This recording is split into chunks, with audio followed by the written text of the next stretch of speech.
பேசினீர்கள். நான் எப்படி நடக்க வேண்டும், நான் எப்படி சிரிக்க வேண்டும்.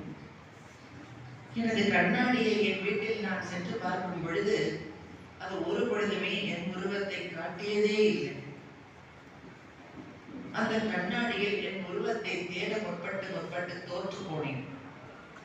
அப்பொழுதெல்லாம் நீங்கள் என் மீது செயற்கையாக கட்டமைத்திருந்த அந்த பிம்பம் என் மேல் படிந்து விட்டதனால் இன்று யார் என்னை என்னவென்று கேள்வி செய்தார்களோ,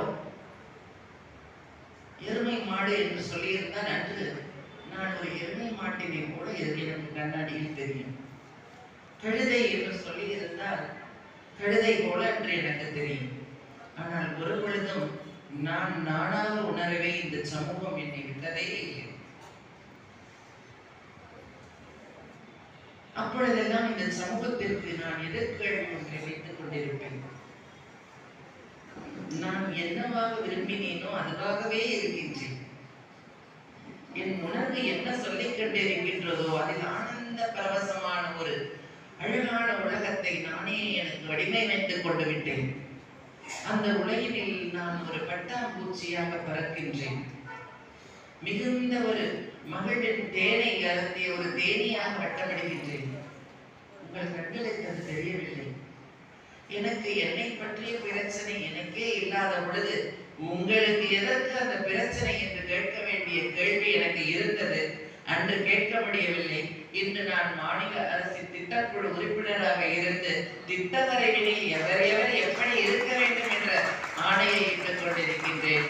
அது 30 ஆண்டுகளுக்கும் மேலாக இந்த ஆண்டால் என்னை அழித்து என் சலங்கையின் சத்தத்தை ஒவ்வொரு ஆடிப்புறத்திலும் கேட்டு திளைத்திருக்கின்றாலே, அவளது உயர்வினை காட்டாமல் இருப்பாளா?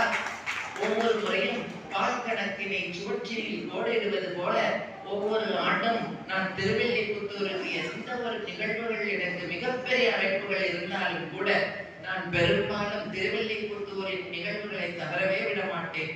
எனக்கும் அவளுக்குமான ஒரு சொந்தம் இருந்ததனால் நான் எப்பொழுதுமே அவளுக்கு வந்து அந்த கோடு போல இந்த ஆண்டும் நான் வந்துவிட்டேன் அம்மா, அடுத்த ஆண்டும் சந்திப்போம் என்று நான் சொல்லிவிட்டு நான் செல்லுவேன். அப்படியான ஒரு சொந்தத்தினை கொண்டு வந்ததுதான் இன்று நான் இந்த வெலிங்டன் நூலகத்திலும் அதுபோல என்னோட அழைப்பை ஏற்றி எனது ராசபாளையம் அழகு தோழிகள் இன்று என்னை பார்ப்பதற்காக வந்திருப்பதும் இன்னும் எனக்கு பெருமிதமும் மகிழ்ச்சியும். முகநூலில் மாத்திரமே பார்த்து சிலாகித்த எனது உறவுகள் இன்று எனக்கு எதிரே வந்து அமர்ந்திருப்பது, இப்பொழுது எனக்கான குடும்பம் விரிந்து விட்டது. எனக்கான அன்பு சோலை உலகம் முழுவதுமே பூத்து விட்டது. அந்த அன்பின் அழைப்பு தான் இன்று உங்களுடன்